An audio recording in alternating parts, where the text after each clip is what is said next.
Welcome back to the Wisdom of Warcraft, my friends. Here's everything you may have missed in the world of Blizzard over the last week. Mark your calendars for the release of the next content update for Dragonflight, as Darkheart will be coming to World of Warcraft on the 7th of May. And we now have an official release date for the Remix Mists of Pandaria event as well. This will be on the 16th of May at 6 PM BST globally. The Darkheart content update ushers in the final chapter of the Dragonflight expansion, setting the stage for the story in the upcoming expansion, The War Within.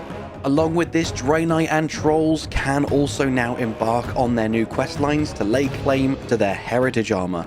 Culture and humans can now select from 6 new hair colors, and max level characters will gain access to all Dragonflight quests regardless of renown.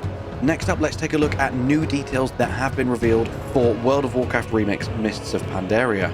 This limited time event will allow players to re-experience the entirety of the Mists of Pandaria at an accelerated rate from level 10 through to level 70.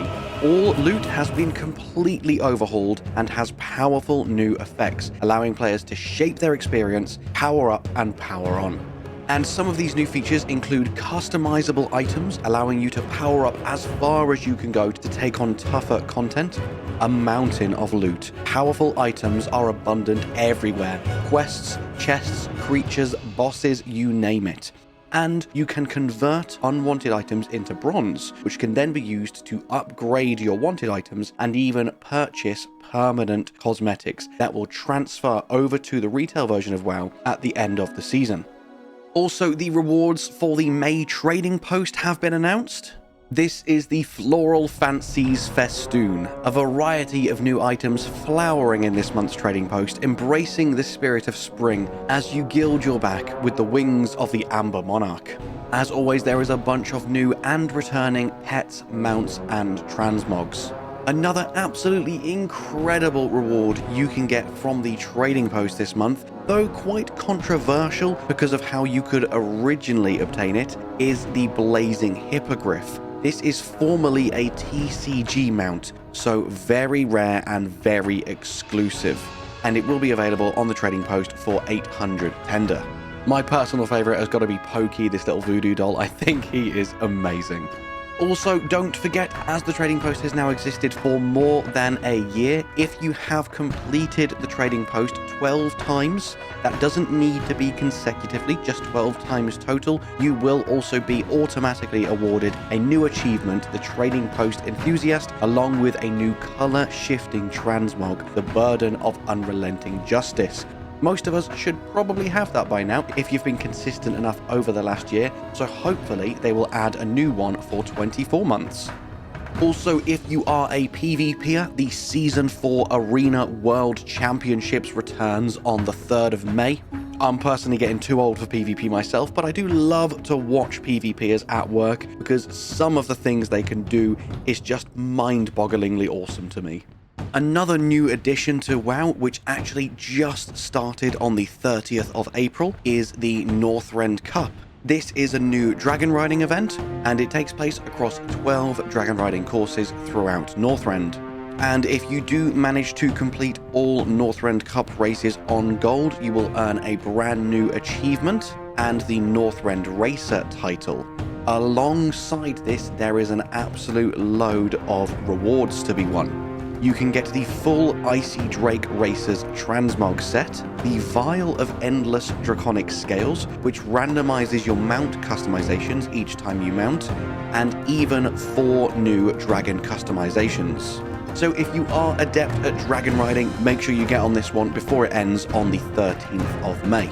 Also, some sad news for a few, me being one of the few. The WoW Companion app is officially being phased out, starting with the War Within pre-expansion content update, meaning no further support and you can no longer download the WoW Companion app. I have been using this to manage my auction house for years now, and I'm sure the few of us that do use it regularly love it, but unfortunately they just didn't find it used enough to continue supporting it. It has become buggier and buggier recently. You can definitely tell they're neglecting it and they were getting ready to phase it out, so that will be gone very, very soon. Also, as I'm sure most people are aware, Season 4 in Dragonflight is now live. I've done a full video on that already, covering everything that you need to know to help you get up to speed with the new season. So go check that one out if you haven't already. This includes a new Mythic Plus rotation and style, fated raids, new gear, more PvP, and so much more. Next up, unfortunately, Blizzard have made the decision to not host a BlizzCon this year for the first time ever. Being from the UK, I've never had the opportunity to go to a BlizzCon yet. I really hope they bring it back because I would love to go one day. However, some good news from the post that they shared. They have said that they will become even more involved than ever before with various other online and physical events throughout the year to make up for the lack of BlizzCon. So we will still get regular events and regular updates from Blizzard, just not specifically in the form of BlizzCon for this year. Future years are still yet to be decided. Hopefully it comes back soon, because I must admit, even sitting at home behind my PC, I love watching BlizzCon. I think it's such a great event. Now, looking at WoW Classic, the Worgen and Goblin races are finally here in Cataclysm Classic.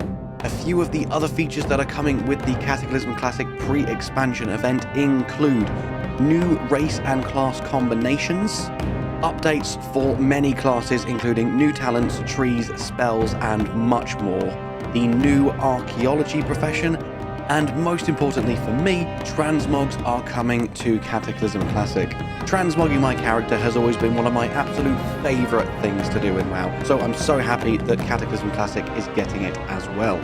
And before we move on to other Blizzard news, one of the other pieces of information that was shared when Blizzard said they won't be holding BlizzCon, on the bright side, the Warcraft franchise itself, not just WoW, but actual Warcraft Orcs and Humans, has existed for 30 years this year.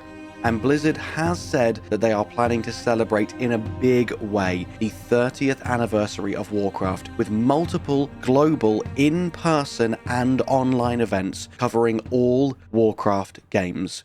So this could be absolutely huge for people who have been fans of the RTS for so many years. I go back to the Frozen Throne yearly and I cannot wait to hopefully see new content for the RTS.